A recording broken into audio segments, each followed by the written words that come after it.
What's up guys, welcome back to the channel. Today we're going to be installing an Airdog 165 4G on a 2013 Ram, and I'm going to show you guys the easiest way to do it, hands down. So to start with guys, whenever you buy an Airdog kit for a Dodge truck, pretty much 98.5, pretty much all your Dodge trucks, if you get a 165 4G system, instead of using a draw straw, they're going to send you this thing. It's a fuel module upgrade kit.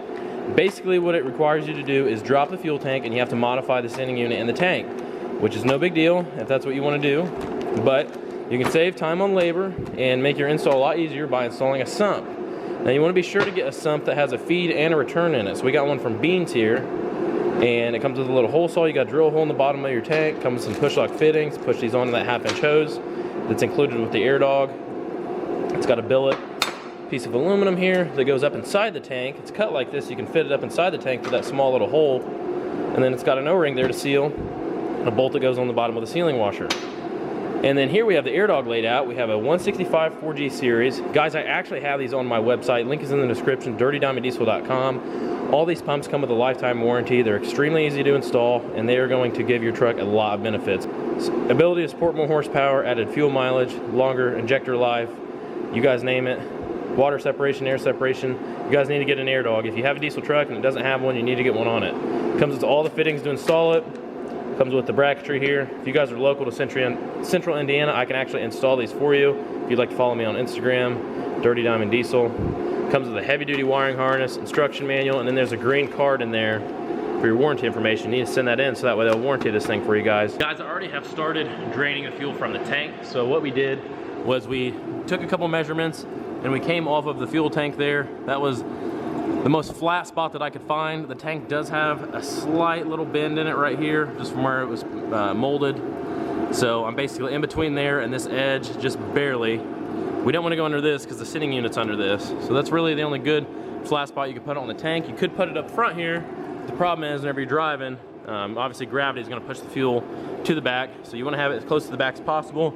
And back there is just not going to work. We don't have a big enough surface. So right here is where we go with it. We're going to get all this fuel drained out of here. I think he said there's about 1/8 of a tank, so we'll probably fill up all these buckets, and then we will start running our hole saw up through there. I took the filters off of the Airdog. I'm going to take this bracket and get it mounted in the pump.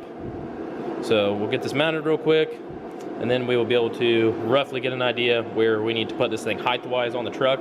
The way these brackets work is they go on each side of the frame rail like that, and they clamp to it. And then these countersunk bolts will go up against the frame rail side, and the bolts will come through onto the bracket like so. So I'm gonna put this together roughly and show you guys about how I do this. All right guys, we're at the point now where the pump is all mounted on the truck. The sump is still draining, or the hole for the sump is still draining. I haven't even filled up a 5-gallon bucket yet, but that's how the Airdog is mounted.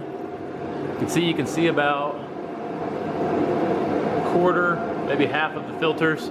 That's about as high up as I could go without hitting the cab. Have some room up here still. And we got the fittings installed. Put some light layer of oil on these fittings and their O-ring seal. Get those installed. So this will be our suction. This one's gonna go right down to our sump, and then the return is gonna go to our sump as well. And then this one is the engine feed. This one will go up to the engine. Run it alongside the frame rail up through here. But right now guys, because I'm still waiting on that to drain, I am going to go ahead and start routing the wiring harness on the top of the fuel tank. It will plug in, and it will also plug in to the Airdog itself. You may be asking, why do I need to do anything on top of the tank? Well, we have to detonate power to the factory lift pump in the fuel tank. So to do that, we have to detonate power to the factory lift pump in the fuel tank, and we still need to read our fuel level. So basically what we're going to do, one end of this is going to plug in to the factory wiring harness on the truck. One end is going to plug into the sending unit on top of the tank. And what that's going to do is it's going to detonate power going in to the factory fuel pump, so it will no longer run, but we're still going to have our fuel level sensor wire. So while it detonates the power, it will also run the power back to this relay, so that way the Airdog pump knows when to turn on. This connector will plug into the Airdog itself, and then we'll have 2 battery leads that'll go up top. All right guys, the sump is all draining. I just got the wiring finished up. We're gonna stick the drive shaft. I went ahead and pulled the drive shaft if you guys didn't see that, but this wiring runs up here. Splits across the top right here, goes over to the Airdog. Right there at the Y, on top of those brake lines, it goes forward. Zip tied very nicely all the way up through here, and then I just coil it up, throw it up there, and I finish up top. Airdog is plugged in. We're gonna be doing the suction line. We got this up installed, so to push these airlock fittings together, you want to use like some clean motor oil of some sort, or I'm just gonna use ATF. ATF will work too. Soak this fitting, get it good and wet. Inside of the fitting wet. Give it a good twist. And once you start moving, guys, it's one motion. These fittings are very, very tricky if you don't know how to do them. You want to have dry hands. Just like this. Get it right on the fitting. 1, 2, 3. And that's a full sink. So the other one, the other end will slide directly onto the sump. I'll show you guys that now. I'm going to go ahead and lube this up.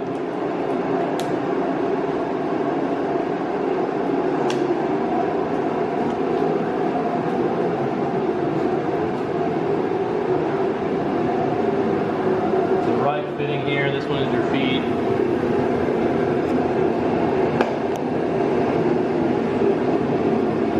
That one just got one barb, so it's a lot easier. And then the quick connect fittings up here on the pump, guys, they literally just push, snap on. So that is our suction line ran. Push barb on both ends. We shouldn't need a clamp there. I'm going to look and see if they require a clamp. It only has one barb, so I don't think we will. Oh, it has a barb, but it only has one, so I don't know. I may throw a clamp on there, I may not. We don't really have much surface area to get on that. Now the return line, guys, this one's going to run from here all the way over to the small fitting on the Airdog. So what I'll probably try to do is I'll link off of this sump here, come up with my hose here, and then I hope I have a 90 and I'll run a 90 on that one. All right, guys, I want to show you the point that we get to basically underneath the truck before we move back up top to finish out the job. So sump is installed. We brake cleaned it really good. Hit it with some compressed air to verify we don't have any leaks. If it does leak, sometimes you'll have to tighten these a little bit tighter, but they recommend 22 foot-pounds.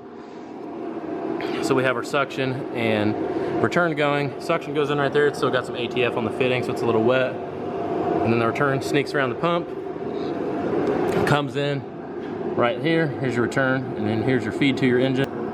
Through there, up in there, and then just got to do some zip ties through here. And then I stick my excess hose up top there. And that is all wrapped up underneath here. You guys can see what it looks like from the side. You do see it a little bit. It is definitely there, but that's as high as we could get this guy. All right, guys, so we're done. Underneath, we just finished up top as well. So that is the fitting that you need to remove on the CP3 injection pump on this truck. And you can see we already have the Airdog fitting installed there.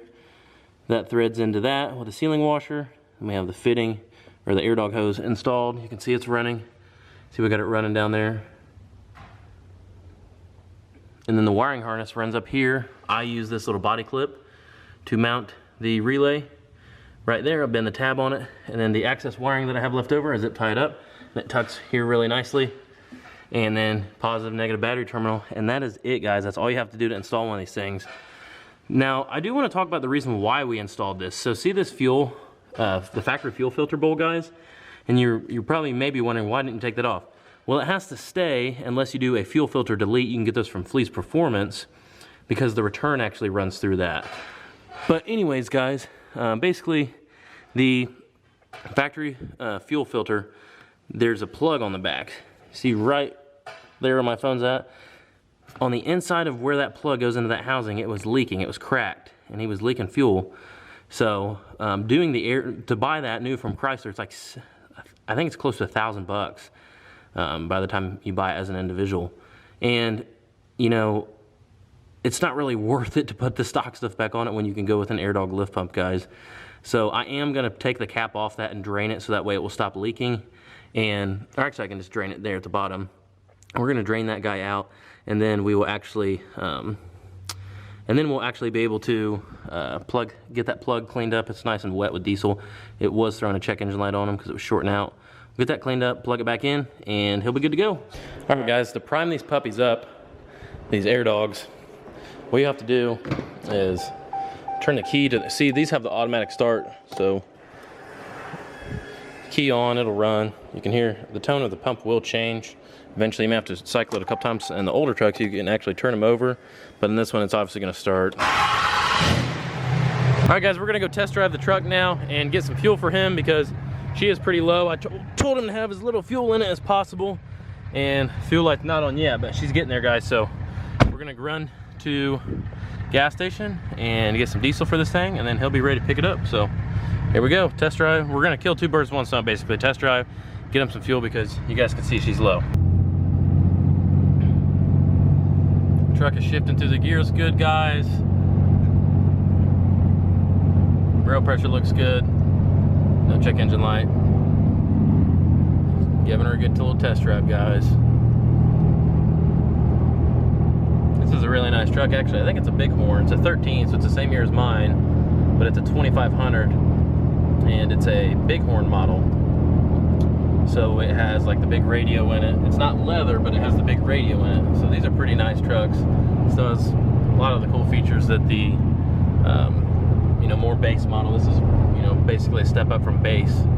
But I would love to have this thing, honestly, because I really want to get another Fortune, guys, eventually, for a work truck that's automatic and just easier to drive. And I really want to keep the black 6-speed for basically like heavy towing, going real far away, keep low miles, and just really stay on top of it, and then have another Fortune, maybe like a 10 or a 12 or something that I can get a little bit cheaper to daily. A regular cab would be ideal. But what are your guys' thoughts on that? Because I don't like using my black truck as a work truck all the time, putting miles on it every day. I just don't enjoy it. All right, guys, we just got $20 worth of fuel to put in this thing, which is probably realistically like 6 cups of fuel, probably. But look at that. How much 20 bucks gave us so for me? I'm just curious. Quarter tank. All right, that's not bad. That's not bad. To go. I am gonna ask him to keep an eye on his fuel mileage and see if we can get an update here in a couple weeks of if his fuel mileage increases. I'm sorry, can't talk right now. I've seen as much as a 1 to 2 mile per gallon increase from installing one of these lift pumps. So if you guys have a diesel truck, you need to get an Airdog lift pump. The link is in the description below. DirtyDiamondDiesel.com. Select Airdog. There's a tab for them, and get yourself an Airdog lift pump. Do appreciate it, guys. We'll see you on the next one.